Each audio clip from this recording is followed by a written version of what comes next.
ladies and gentlemen, respected dignitaries, each and everyone gathering here on this auspicious day for the opening of Manipur Sangai Festival 2022.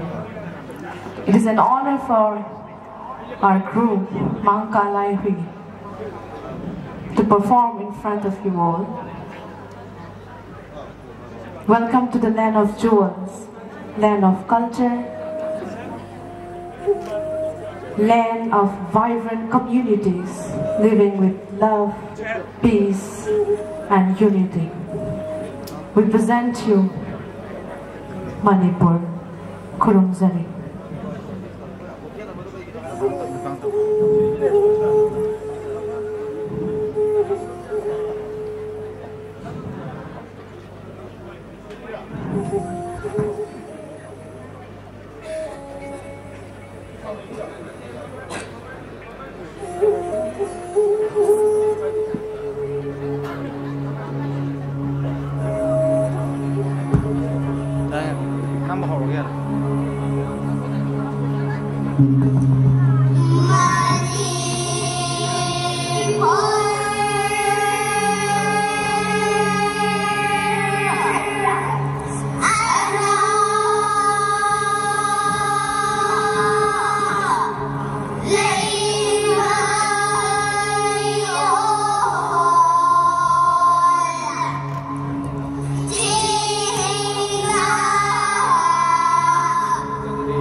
Ching lay pang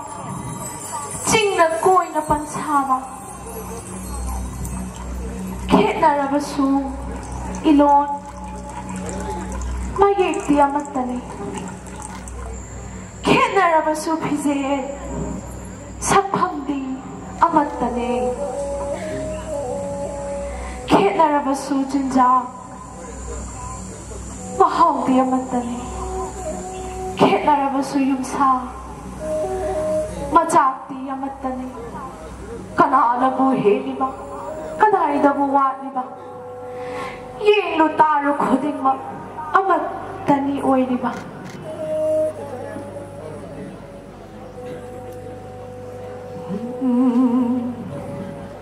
Chingdakare, hopamlau oi. Ya padya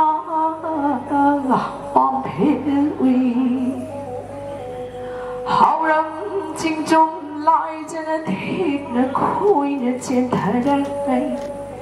sao bận tam ya cái ya phong na cát nó san nó thung nó lấy đâm đi bom vi chết la sa chi sangai sa ram nga ram su na ngao quân vi chọc thuộc không thuộc hẹn và làm đâm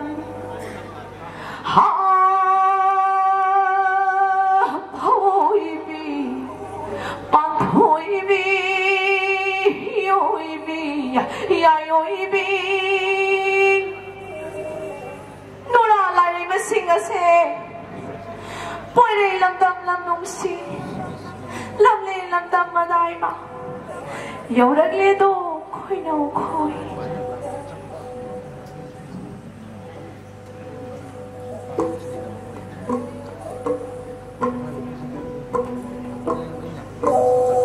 Ah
Duri How Hoi Hai là con dê in ni How Hoi con dê in na Thằng lên con sụt đi men bài Hoi yên là lo Lan thong khang na ngak chara palam dam ni doi pansin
Malem imase sokchillat le amatta oi balipun na ai khoi pun na lichin lasi oi halase poire sanali ramdam malem gi lai koi po ai khoi pun na hau hau launa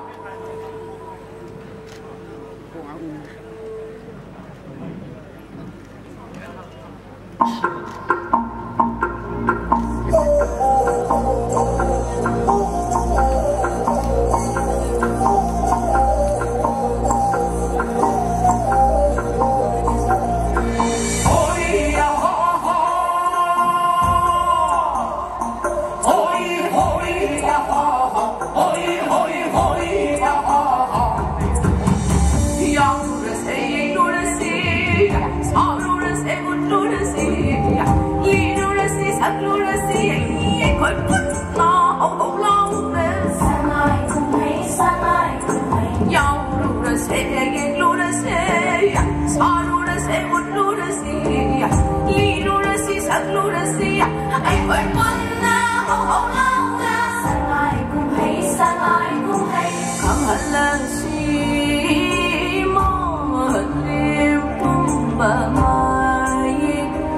subscribe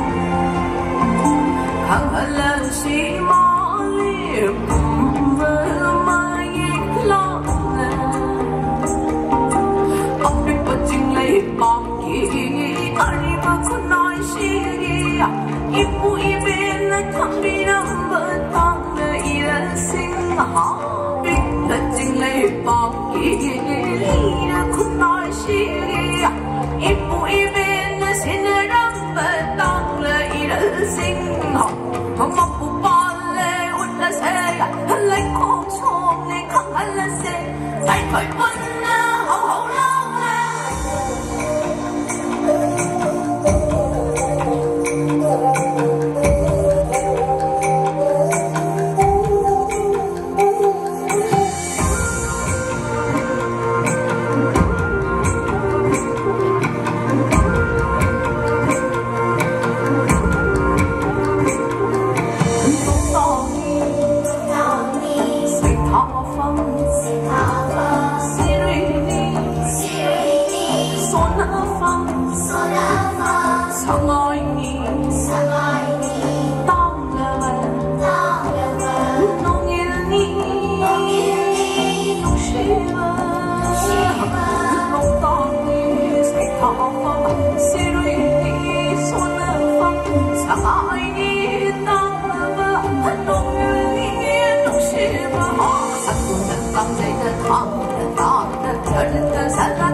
anh ơi quân hậu hậu lâu sang ai cùng hay sang ai cùng hay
Thank you.